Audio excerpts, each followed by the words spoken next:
Supreme court ने कहा अगर मतदान सूची से नाम गायब है तो यह लोकतंत्र के साथ मजाक है। और ये मजाक कोई छोटी गलती नहीं बल्कि उस नींव को हिला देने वाली सच्चाई है जिस पर हमारा पूरा लोकतंत्र खड़ा है।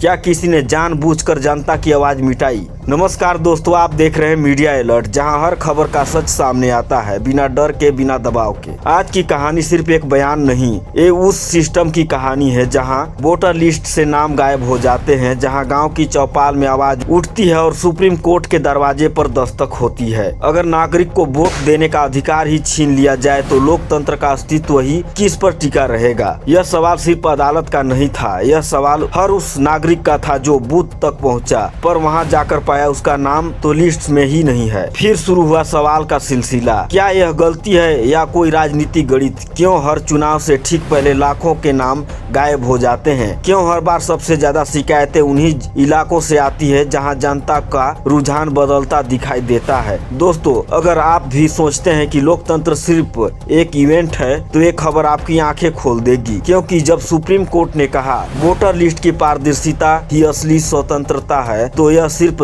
शब्द नहीं थे, ये संविधान की आत्मा की पुकार थी। अगर आप चाहते हैं कि ऐसी सच्चाई हर गांव हर गली तक पहुंचे तो अभी मीडिया अलर्ट यूट्यूब चैनल को सब्सक्राइब करें, क्योंकि यहाँ खबर सिर्फ बताई नहीं जाती, दिखाई जाती है। जब जरा पीछे चलते हैं, जब चौपाल पर यह चर्चा शुरू हुई थी कि नाम काटे जा रहे हैं लेकिन जोड़े नहीं जा रहे हैं, वो चिंगारी जो बाद में सुप्रीम कोर्ट तक पहुंची। गांव गांव में चौपाल लगी, लोगों ने अपनी मतदान पर्चियां दिखाई, कई के पास पहचान पत्र था पर नाम फिर भी गायब। किसने कहा ये सिस्टम की गलती है? किसने कहा ये तो इरादा है? सवाल उठे, क्या ये तकनीकी समस्या या फिर राजनीतिक के लाभ के लिए की गई चाल? सुप्रीम कोर्ट ने जब फाइल खोली तो न्यायालय की टिप्पणी आई, वोटर लिस्ट को मजबूत बनाना चुनाव आयोग की जिम्मेदारी है, न कि किसी राजनीतिक दबाव का साधन। कोर्ट ने आगे कहा लोकतंत्र का सबसे बड़ा पाप है नागरिक को यह महसूस कराना कि उसकी आवाज मायने नहीं रखती। सोचिए, अगर वोट देने का अधिकार ही कमजोर कर दिया जाए तो बाकी अधिकारियों का क्या अर्थ रह जाएगा? सत्ता चाहे किसी की भी हो, जिम्मेदारी सबकी है, लेकिन जब जनता सवाल पूछती है तो जवाब राजनीतिक में नहीं संविधान में खोजी जाते हैं। दोस्तों, अगर आप चाहते हैं कि कोई भी सत्ता जनता की चुप्पी का फायदा न उठा सके तो अभी मीडिया अलर्ट यूट्यूब चैनल को सब्सक्राइब करें, क्योंकि यहाँ हम सिर्फ सवाल नहीं पूछते, सच्चाई की तह तक जाते हैं। सुप्रीम कोर्ट ने आदेश में साफ कहा था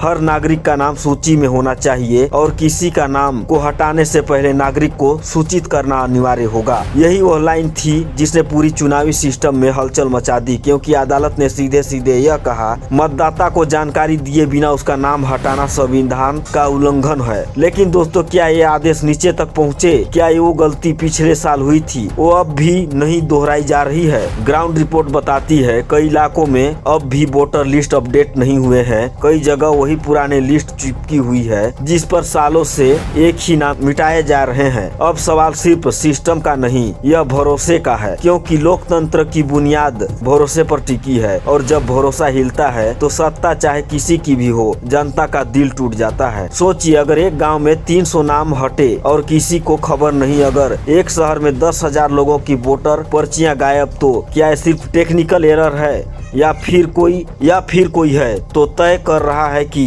कौन बोलेगा और कौन चुप रहेगा? यहाँ सुप्रीम कोर्ट की चेतावनी फिर गूंजती है, लोकतंत्र को कमजोर करने वाली हर कोशिश संविधान के खिलाफ है। और यह लाइन सिर्फ अदालत की नहीं, जनता की ताकत का ऐलान है। अगर आपको लगता है कि यह वीडियो हर नागरिक तक पहुँचना चाहिए तो अभी इस वीडियो को शेयर करें और मीडिया अलर्ट यूट्यूब चैनल को सब्सक्राइब करना न भूलें, क्योंकि सच बोलने से डरना नहीं चाहिए। आज अदालत ने फिर याद दिलाया वोट सिर्फ एक अधिकार नहीं, यह एक हथियार है जो संविधान ने हर नागरिक को दिया। जो इसे छीनने की कोशिश करेगा वो इतिहास के न्याय से नहीं बच पाएगा। और जब असली बार आप बूथ पर जाएं तो याद रखिए आपका नाम सिर्फ एक लाइन नहीं, वह सबसे पवित्र पहचान है। यही थी रिपोर्ट। मैं हूं आपका दोस्त रामनाथ और आप देख रहे हैं मीडिया अलर्ट। सच बोलिए, सच सुनिए, क्योंकि देश चलता है सिर्फ एक आवाज से, जनता की आवाज से।